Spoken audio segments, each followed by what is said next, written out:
So we reached the final installment of Cocaine Music 8. The artwork is pretty dope. You know what I mean? You got the 8-ball cracked open with the coke falling out of it. Pretty dope. Pretty unique. But this is the last one, y'all. He said it in the I do believe it was the first track,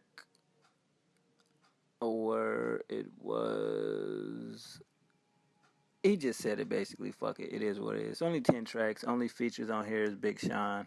I know, right? Like, out of all the features you put on this motherfucking mixtape, you pick Big Sean. But you already know what it's about. You know, Yo Gotti come up in the streets, the drug game, you know, things that go on in being legendary within being a drug dealer, I guess. So you get some street tales on here. You get some money talk, some car talk, some status talk. You know what I mean? Just overall a brass of things that come with living the street life. Women, money, cars, beef, you know what I'm saying?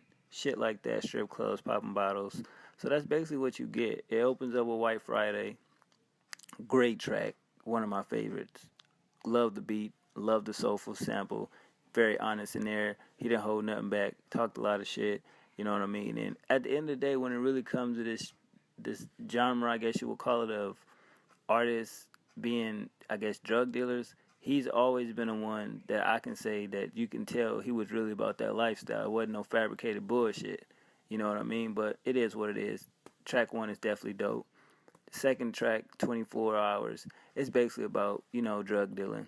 Meaning our shop never closed. We open 24 hours, you know, basic, but, you know, regular content of being a drug dealer. You know what I mean? It's a street record, basically. Then it goes into Designer Party. I didn't like it. Not that it was a bad record, but it's just like, it don't relate to me. I don't rock designer fashion. I don't wear Louis Vuitton belts and all that type of shit. It's inspirational, I guess, if that's what you in for. And I guess a lot of people walking around with shit on like that, you may like the track, but it wasn't really for me. Track 4 is Off the Top of the Head.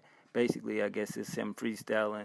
Dope beat. I definitely like his flow, his delivery. Basically shit talking. You know what I mean? Do what he do. He done this on another mixtape as well, and I was like, wow, that's not bad. Then it goes into the track with Big Sean, Long Way, track 5. It's just basically a record about coming up in the game. You know what I mean? As far as the industry and as far as what you've been through to get to where you at today. Definitely like the beat.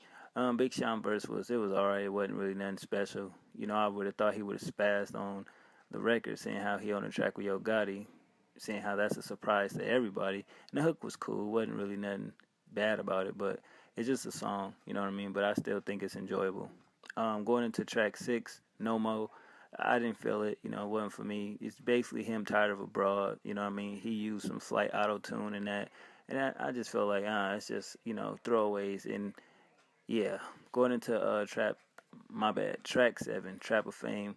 It's just the history, you know what I mean, of being in the streets, dealing drugs, you know what I mean, the type of things that come with it. The beat was great, you know what I mean, he was raw, he had aggression in the record, and he just saying out of all the street shit, at the end of the day, if you're going to do a Trap Hall of Fame, you got to put me in it, you know what I mean, just basically talking about his history in the streets, of the ins and outs of what happened, and, you know, his dealings with drugs and enemies and things like that. It was a good, solid track. Then it goes into track 8, Bag. Wasn't really feeling it, sorry, wasn't for me. Going into track 9, Honor of the Streets. Definitely good record. It was just 1 minute and 39 seconds. So he just bunched up a lot of drug content within 1 minute and 39 seconds. Definitely love the beat. His flow is great.